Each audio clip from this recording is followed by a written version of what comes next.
nous accueillons ce soir en direct dans la Voix du citoyen, Steve Vidal, président de l'association Tous Unis avec un E. Bonsoir Steve. Bonsoir, oui, c'est bien de préciser Tous Unis avec un E parce que j'ai un homonyme dans le nord de la France et donc j'ai été obligé de faire une petite faute d'orthographe au niveau préfectoral. Donc je suis président de l'association depuis avril 2021 et donc je crée des lotos, des festivités pour des personnes, pour récolter des fonds pour des personnes en situation de handicap, aussi bien mental que au niveau de leur corps. Ils peuvent avoir que ce soit des malformations, etc. Donc j'interviens pour ces personnes-là qui ont de grands besoins. Et quand on parle loto, on parle bien des lotos avec des cartons, avec des tirages de boules, c'est bien ça? Voilà, tout à fait. Alors à l'origine, moi je suis quelqu'un qui est très joueur et j'aime bien tout ce qui est spectacle aussi. Donc j'ai voulu prendre cette idée-là pour organiser et ça, faire ce que je savais faire, c'est-à-dire faire des festivités et me servir de ça pour récolter des fonds pour ces personnes-là, pour des personnes en situation de handicap et récolter pas mal de fonds qui servent Des projets? pour des projets, que ce soit pour des écoles, comme là je vais faire pour des écoles qui ont besoin de faire sortir des classes qui ont des problèmes d'handicap, ou éventuellement même pour des gens qui ont des handicaps pour leurs enfants et qui vont à l'étranger pour des frais médicamenteux, surtout en Espagne, parce qu'apparemment c'est beaucoup en Espagne. Donc si je comprends bien, chaque loto a vraiment un projet qui est dédié ou plusieurs? Oui, tout à fait. Chacun de mes lotos est dédié à un projet bien spécifique pour une personne ou pour éventuellement un groupe de personnes ou pour une association qui aurait besoin qui aurait vraiment besoin d'argent qui ne serait pas subventionné par des mairies ou par la MDPH. Et c'est là que j'interviens. Et comment est née cette idée? Alors moi, comme je vous ai dit, je suis quelqu'un de très joueur. Et j'ai vu qu'il y avait des lotos qui se faisaient, mais pas pour pour des choses qui étaient bien cadrées. Donc moi, je me suis dit pourquoi pas avoir ces idées-là pour vraiment récolter des fonds, mais pour à bon escient, pas pour des choses qui pour moi n'étaient pas très utiles. Et comment choisissez-vous vos projets? Alors Quels sont les critères? au départ, c'est moi qui allais choisir les personnes qui je regardais sur les réseaux sociaux ou dans le journal. Et je regardais les personnes qui avaient des besoins. Donc je les contactais pour savoir si ça pourrait les intéresser pour leur enfant, de faire des spectacles ou des festivités pour que les enfants puissent récolter ces fonds-là. Vous avez un exemple concret à nous donner? Oui, on a fait un loto il y a pas très longtemps pour une association qui s'appelle les Petits Bonheurs de Maëlys. Maëlys est une petite qui a une maladie très rare et son cerveau en vérité ne se développe très mal et elle est obligée, sa maman, de lui faire des protocoles médicamenteux très suivis, de la piscine, etc. Et une fois par an, et elle est obligée de l'amener à l'étranger pour faire ces protocoles-là. Et à chaque fois qu'elle l'amène à l'étranger, que ce soit pour le transport, pour tout ce qui est ces protocoles-là, en dehors des aides qu'elle a, ça lui revient à peu près entre 2500 et 3000 euros pour tous ces protocoles médicamenteux, et puis tout ce qu'elle peut rester. Je crois qu'elle reste entre 15 jours et 3 semaines pour ce protocole-là, donc elle est obligée d'arrêter son travail, etc. Est-ce que vous venez en substitution, on va dire, des projets qui sont déjà installés, ou est-ce que vous venez en complément de ces projets? Non, je viens en complément de ces projets. Donc ces projets sont déjà bien institués par les parents de ces enfants ou par des écoles qui ont ces projets-là. Mais malheureusement, ces projets-là sont bloqués au niveau monétaire parce qu'ils n'ont pas ces subventions-là et qui sont bloqués de ne pas pouvoir faire ce qu'ils auraient envie de faire, ou même plus grave, j'ai aidé même une association qui s'appelle Handi Basket, qui s'était fait voler des fauteuils roulants dans un gymnase, et j'ai subventionné ce loto-là pour cette association-là, et je pense, grâce à moi, 2 jours après, la mairie a pu voir mon loto et leur a donné des subventions beaucoup plus importantes pour qu'ils Puisse récupèrent. acheter d'autres fauteuils. Voilà, exactement. Donc voilà. Et, et vous organisez combien de lotos par an? Alors légalement, on a le droit d'en faire que 6 dans l'année, donc j'en fais 5 parce que déjà c'est un très gros travail. Pourquoi vous me dites légalement? Alors pourquoi je vous dis légalement? Parce que malheureusement, je l'ai appris à mes dépens qu'il y avait des associations qui étaient vraiment créées en tant qu'associatifs, mais qui n'avaient pas forcément de but associatif. Je prends un exemple, j'ai vu une association que je nommerai pas, qui a sur leur code de la préfecture, parce qu'on a un code sur la préfecture, ils mettent faire des festivités, faire des congrès pour les personnes de la commune ou de leur arrondissement. Ce qui veut dire? Ce qui veut dire tout simplement créer une après-midi de festivités, mais sans qu'il y ait forcément un reversement pour une cause bien précise, que ce soit pour des animaux, pour que ce soit des personnes âgées, pour que ce soit du handicap. Donc pour moi, je m'en suis aperçu à mes dépens, et malheureusement, je pense que C'est des associations fictives? c'est des associations qui sont concrètes, mais fictives dans leur but.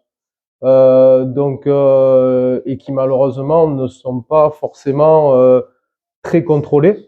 Et par rapport à nous, vraies associations, où on essaye de se battre pour avoir droit à des salles, pour avoir droit à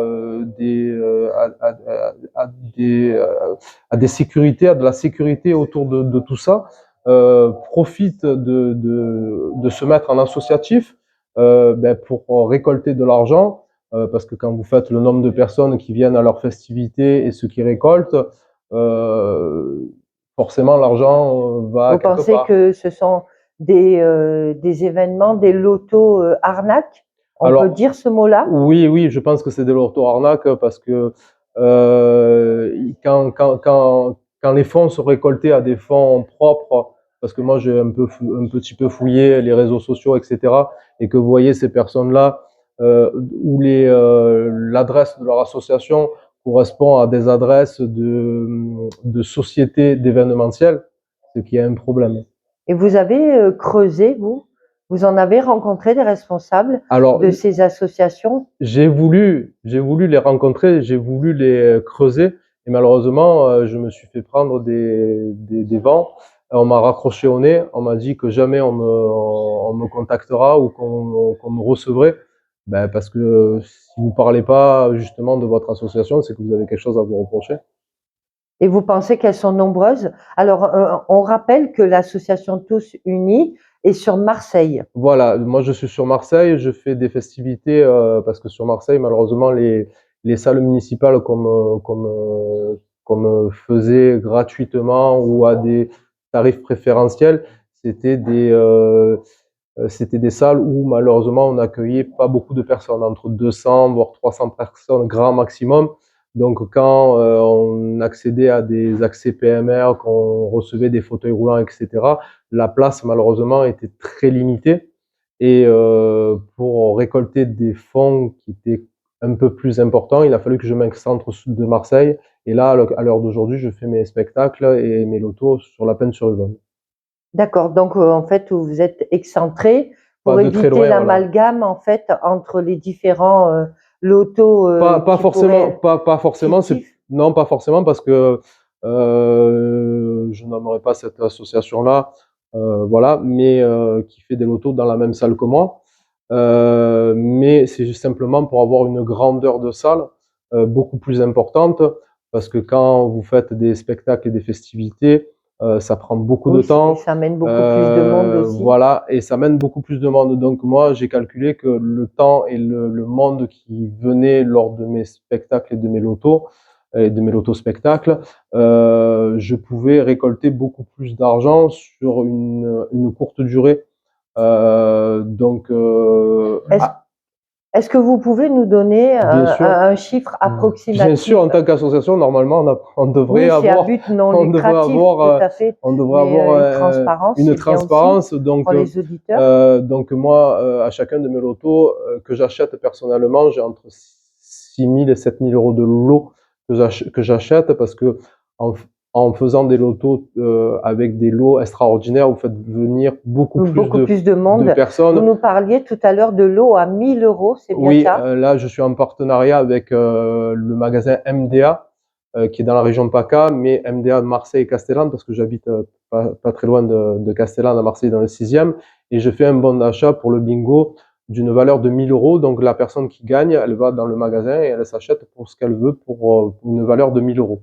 Mais en tout, quand je compte les quines, les cartons pleins, etc., j'ai à peu près, pour une valeur nominative que j'achète personnellement, à part quelques lots qu'on me donne vraiment très irrégulièrement, il y a à peu près entre 6 et 7 000 euros de lots. Quand vous rajoutez après tout ce qui est publicité, sonorisation, Oui, il faut déduire les frais, la sécurité. la sécurité, parce qu'on est obligé, quand vous dépassez 350 personnes, d'avoir un agent de sécurité incendie. Quand vous rajoutez la location de la salle qui est beaucoup plus importante, la sonorisation, vous rajoutez à peu près entre 3 000 et 3 500 euros de Et vous frais. pensez que ces lotos fictifs ont les mêmes revenus, ont les mêmes bénéfices que vous? Alors, ils ont les mêmes revenus, ils ont les mêmes bénéfices, mais sachant qu'ils ne reversent absolument rien, et qu'au niveau de la buvette, je prends l'exemple de la buvette, quand vous faites un bénéfice, moi la buvette, c'est pas moi qui la tiens, c'est l'association Donner un sourire, parce que je me suis en partenariat avec une association qui est sur le handicap. Eux, ils aident les enfants de la Timone pour faire des sorties, pour leur amener des cadeaux et leur amener des fois des voyages à l'extérieur de Marseille. Donc je me suis associé avec cette association-là parce que je n'avais pas les moyens bénévoles, parce qu'il faut rechercher des bénévoles pour tenir la buvette. Donc je fais un petit coucou à Anthony, qui est le président de l'association Donner un sourire, qui m'aide à chacun de mes lotos. Et donc si vous faites le bénéfice que eux font en tant qu'association fictive, entre parenthèses, déclarée mais fictive, donc je pense que je vais pas demander à Anthony, mais de bénéfices à chacun de mes lotos, selon le monde, quand vous avez entre 350 et 400 personnes, vous arrivez facilement à faire un bénéfice d'à peu près entre 1000 et 1500 euros, tout dépend des lotos. Et quand vous faites un bénéfice au niveau du loto, entre 2000 et 3000 euros, si vous faites l'accumulation par loto de ça, ça fait à peu près, allez, un ordre d'idée de entre 4000 et 5000 euros. Si vous faites pas de reversement, si vous faites 3 lotos, en plus il y a un nombre total de lotos qui dépasse bien plus que la norme, et en plus de ça, ils créent des associations, ce que j'appelle moi des bébés associatifs, pour des causes différentes, mais qui ne sont pas. Ça fait différentes branches Voilà. qui viennent se greffer. Voilà, si vous faites le compte, pas sur 12 mois, mais si je prends sur 8 mois de l'année, sur à peu près 3 week-ends, parce qu'il n'y a pas 4 week-ends, vous faites 24 lotos fois les 4 000 ou 5 000 euros que vous auriez Oui, ça fait des sommes colossales à la fin de l'année. Ben, vous faites facilement entre 120 et 150 000 euros. Et vous en dénombrez combien d'associations de ce genre? Sur la région PACA, facilement. Alors, il y a les associations qui sont créées, et il y a un autre problème, c'est des sociétés d'événementiel qui font aussi des lotos et qui devraient s'associer avec des associations, et qui disent qu'ils s'associent avec des associations et qui ne s'associent pas du tout avec des associations. Il n'y a aucun partenariat. Il n'y a aucun partenariat, et sur une certaine commune que je nommerai pas pour pas me mettre en porte-à-faux, ils en font 3 par semaine. C'est énorme. Donc 3 par semaine, j'ai compté de bénéfices, parce que ça a été une succursale qu'ils ont cassée. qu'ils ont fait en salle de loto. J'ai compté par an, parce qu'ils en font le mardi, le vendredi soir et le dimanche après-midi. Donc, vu les bénéfices, parce que il y a aucun Donc ça fait reversement. 5 fois 3, 15 par mois à peu près. Voilà. Qu'on multiplie par 10, 150 par 12, on n'est pas loin des 170 lotos avec ça fait des sommes colossales. Donc là, vous dépassez entre les 300 et les 400 000 euros à l'année de bénéfices. Donc moi, j'ai essayé d'alerter certaines communes. Alors justement, moi, je voulais en venir à ça. Est-ce que vous avez essayé de contacter justement des institutions publiques, d'alerter? Sans rentrer dans des conflits, parce que je suis pas là pour les associations, c'est apolitique. Tout à fait. J'ai essayé d'alerter les communes, les mairies de certains secteurs en disant voilà, il se passe ça. Alors j'ai eu peu de réponses parce que j'ai eu des mails, j'ai envoyé des mails, j'ai pas eu aucune réponse. Donc j'ai pris mon téléphone, j'ai appelé certaines communes et certaines mairies. Et ils m'ont dit, on n'est pas là pour contrôler les associations. Nous, on est là pour louer des salles, pour faire des festivités dans notre commune, dans nos départements. Et ceux qui font, si un jour ils sont contrôlés par des douanes, par des inspections du travail, ce sera leur problème. Et nous, on n'est pas là pour ça. Donc, les départements, les communes, les mairies se dédouanent sur cet argument-là. Donc, je suis allé plus loin. J'ai fait des lettres à certaines préfectures. J'attends leur retour. Si jamais ils m'entendent sur votre radio, ben voilà. Parce que, comme je vous ai dit, moi, déjà, oui, il est temps d'agir. Il est temps d'agir. Moi, j'ai un travail, je suis gardien d'immeuble, j'ai un salaire. Je fais ça à but associatif. C'est un travail énorme. Avec déjà, 5 faire des réservations, les gens qui viennent, qui ne viennent pas, recevoir le monde, attendre les bénévoles. Oui, puis derrière, il y a une grosse organisation, ça prend du temps quand on travaille. Donc si vraiment ils font que ça, c'est vraiment pour se oui, mettre. là, c'est à but lucratif. Pour se mettre de l'argent, et je pense que ça va même plus loin au niveau de ça. Je pense qu'il y a, je veux pas dire le mot, mais presque, il y a du blanchiment oui, ça, plus on important. va laisser, voilà, chacun son jugement. Tout à fait. On va laisser les institutions s'occuper de ça. En tout cas, c'est bien d'avoir abordé ce sujet parce que c'est vrai que c'est grandissant et il faut vraiment interpeller les gens là-dessus. Et en changeant un petit peu, en restant sur votre thème et sur votre association, quels sont vos objectifs pour 2026? Ben, pour 2026, j'essaie déjà, par rapport aux problèmes qui sont liés à ces fausses associations, enfin ces associations fictives. Donc j'essaye de me démarquer en faisant mes flyers, en disant que c'est bien pour l'association Tous Unis en faveur du handicap que je fais ces festivités-là.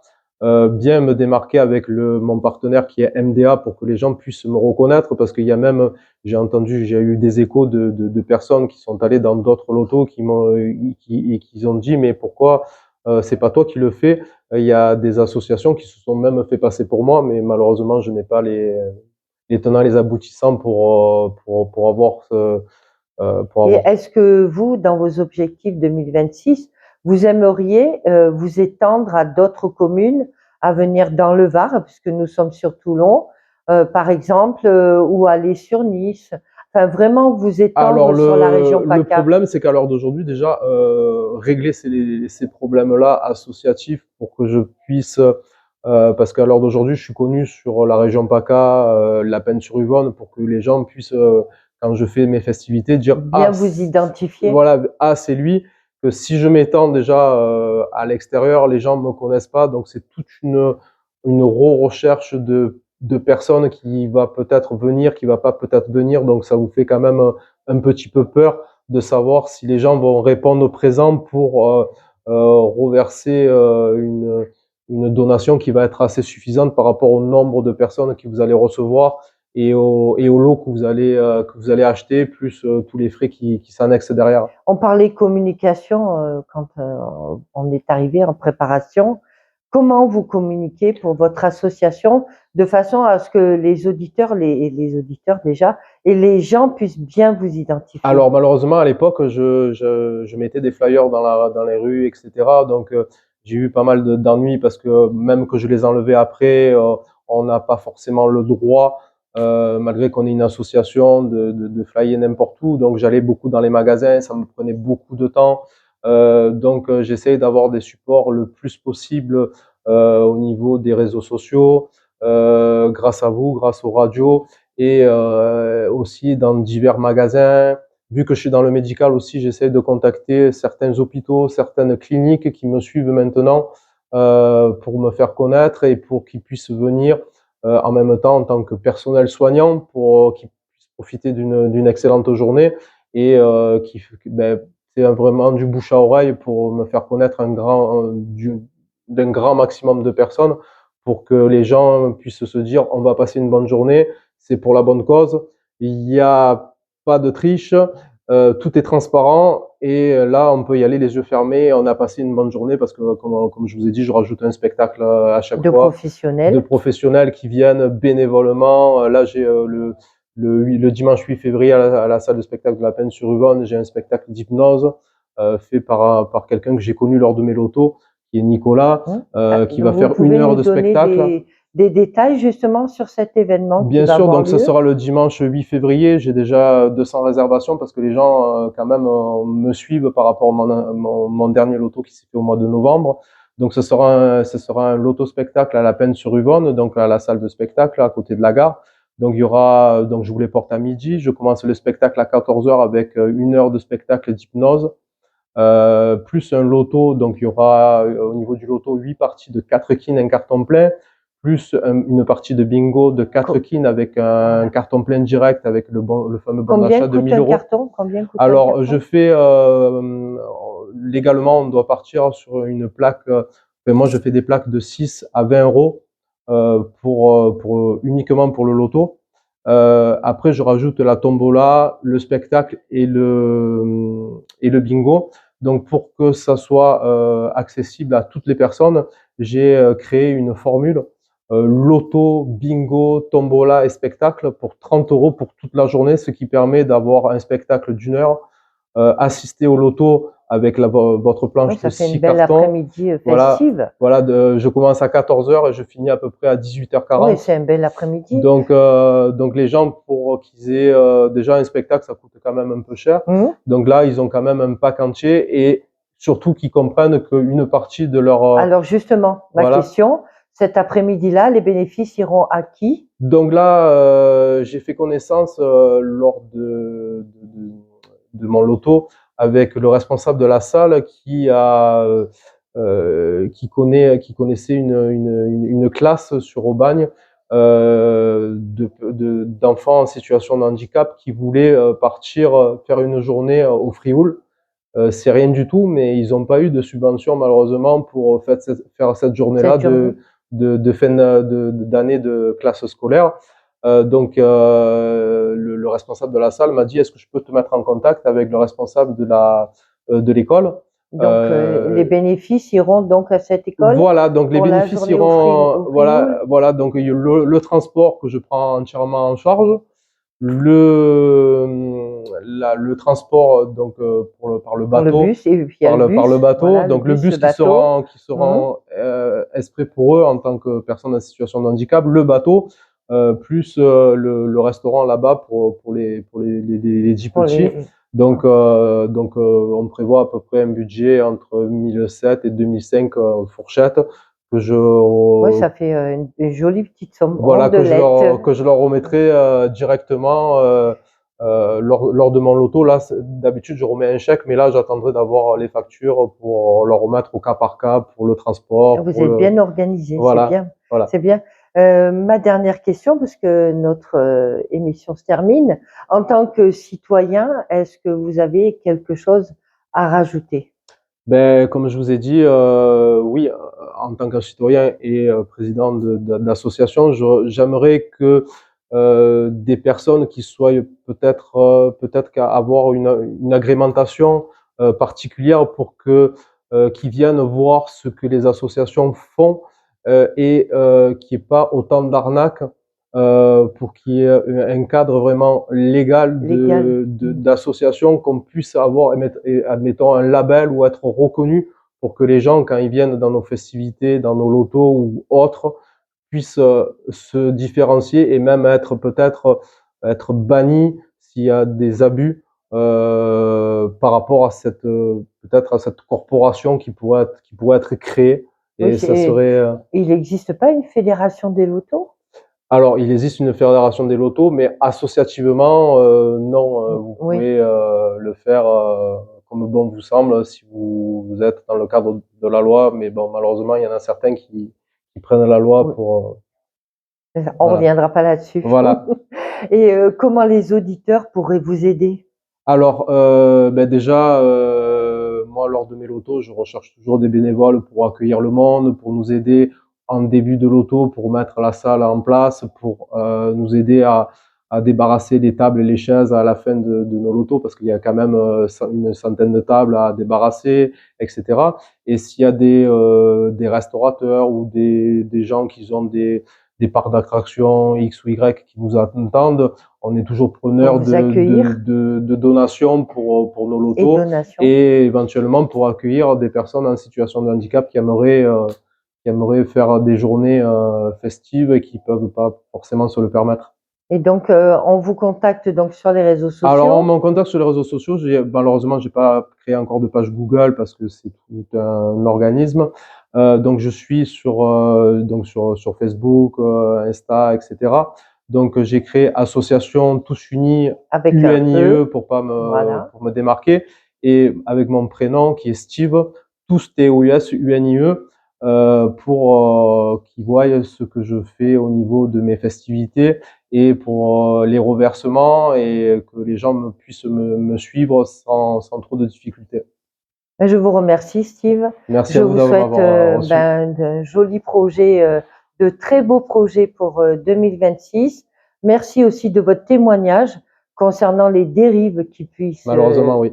qui peuvent exister, hein, aussi bien dans les lotos que dans d'autres événements. Et je vous dis à une prochaine fois. Merci, à très vite. Merci, au revoir. Sophie, j'ai une question, s'il te plaît, encore en direct, qu'on me pose. Comment ils trouvent les salles?